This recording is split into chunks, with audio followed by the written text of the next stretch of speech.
Is it on? No. Is it moving? Okay. Hi guys, so this is take 2. You didn't see take 1 because we weren't recording.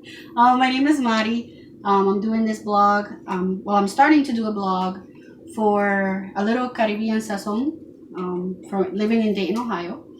So I'm going to be making today arroz con pollo, which is rice with chicken inside of it. It's going to be a little different than to what a lot of people are used to, but just because of the fact that my husband, he doesn't like bones, so like chicken with bone and stuff, he doesn't like that. So what I use is boneless, skinless chicken breasts that I cut up 2 of them into cubes. I already have it in the caldero. This is what we use to make our rice. So what we did is we seasoned it with adobo, which is this. I don't get sponsored or anything. I'm not a chef, but this is just a brand I grew up using, which is adobo, with pepper. And we also seasoned it with some sazon, which is also going to go in the rice later on, some garlic powder, and some Italian seasonings. So we've already put that in here. And as you can see, it's already cooked. So what we do is we put it in here. I cook it first. Like I said, I'm not a chef. This is just the way that I cook. My husband likes it, I like it, and I just wanted to share a little bit of myself with you guys. So once we're done, if you guys like what you see, please just go ahead and, give it a little heart and share. I'll probably share it in Facebook too. So now that the meat is already cooked, what we're going to do is we're going to add the other ingredients before we add the rice. So since I'm making arroz con pollo, I'm making chicken, I'm going to use some chicken stock. You can use regular water or you can use vegetable stock, chicken stock, whatever you want to use. We like to use chicken stock when it's arroz con pollo. So I'm putting in 2.5 cups because I'm going to make 1.5 cups of rice. So I'm using long grain rice. A lot of people from the Caribbean don't really use long grain rice in Puerto Rico, but that's how my mother-in-law taught me that my husband liked it, so that's how I'm going to make it. So it's always a cup of water more than what you're making. So if you're making a cup of rice, you make 2 cups of water or whatever liquid you're using. I'm making 1.5 cups of rice, so I use 2.5 cups of liquid. So once we have that in there, we're also going to add our sofrito. I'll try to do this weekend. We do have to buy the ingredients to make it again because we are on our last one. Well, this one and then one in the freezer. So this is basically garlic, onions, celery, roasted red peppers, what else? Cilantro. It's like a lot of stuff. Yeah. But we put it in the blender and we get like this slurry, and this is what we call sofrito. And we love sofrito. So I use about 3 tablespoons, big tablespoons. And we mix that in there. Okay. And then we're going to go ahead and add the sazon. This gives it color and flavor. Whenever you are making rice, at least the rice that we make, I don't like to call it Spanish rice because it's different than what's advertised out there. But whenever we make rice, we have to make sure for it not to be bland.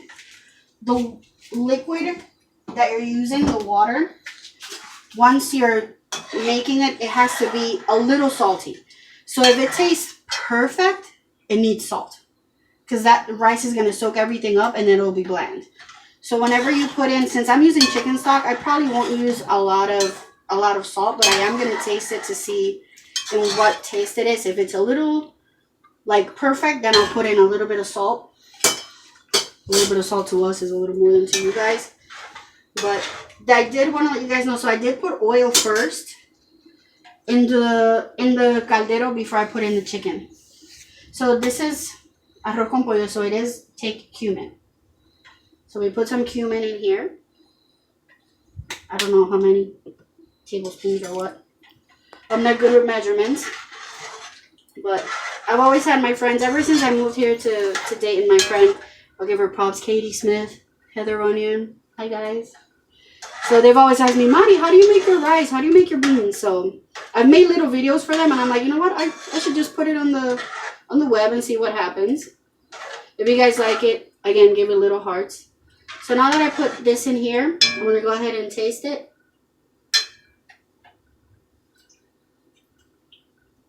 It tastes delicious. So it needs a little bit of salt. Because like I said, you're going to need to put salt to make it taste just a little salty. Not too much, but a little salty to make sure that that rice soaks it up. And then the rice takes that taste. So we're going to go ahead and take another bit.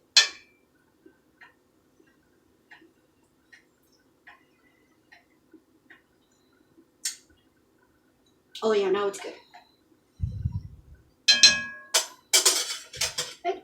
So now we're just gonna wait for it to boil. Once this boils, then we'll go ahead and add the rice.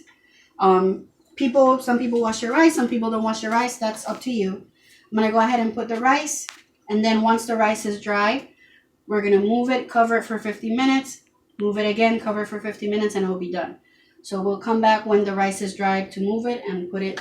We're gonna bring down the heat. It's on 8 right now. We'll bring it down to 4. So we'll see you soon. Okay, so we're almost ready. You see the rice is drying. So it's there. They say, my mother-in-law and my sister-in-law told me, you're going to hear it talk to you. So it's almost talking to us. In the meantime, and like I said, I'm going to do this in a later vlog. I already started on my beans. So with the beans, what I do is I take ham, so like ham steak. We cut it up and we put the oil, we fry the ham steak. Once that's fried, then we put 2 tablespoons of sofrito. We put some black pepper.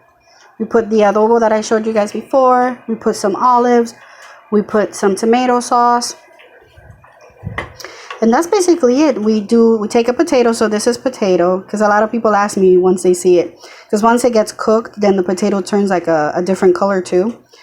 But we take the potato and we cut it up and we put it in there. The potato is what's going to make it get thick. So we're making some red beans with this. So with that, once you have everything in, you just put it down to a middle. Okay. And then, babe, come. I need him to hold. See, now the rice is dry. So we're going to go ahead and turn it. We're going to lower we have to remember this part is the most important part, or else you'll burn the rice. So I put it, my stove has like the number, so I start everything at 8 and then I bring it down to a 4. And I take my spoon and we're just going to turn this around.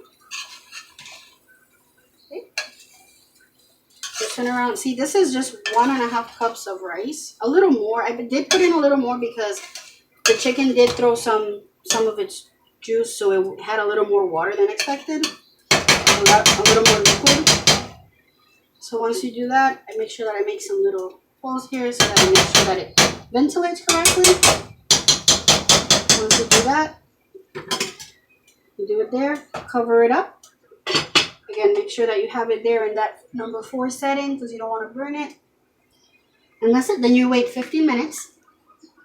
After 15 minutes, I turn it again just like how I did now. And then give it another 15 minutes. So in 30 minutes, the rice will be done. The beans will be done before that. Like I showed you guys. So these are the beans. These are red beans. It's got potato. It's got olives. It's got ham steak. It's got some sofrito, black pepper, sazon. Tomato sauce. So we did this. This is going to be done even before the rice. Because all we're waiting for this, because I use canned beans. All we're waiting is for it to cook the potatoes. Once the potatoes are cooked, this is done. And the potatoes are going to make it get a little thicker. So it's not going to be as watery as you see them. So that's basically it. That's how I make my rice and chicken. What we'll do is at the end, when it gets done, I'll go ahead and post some pictures of the end. And thank you for watching. Bye.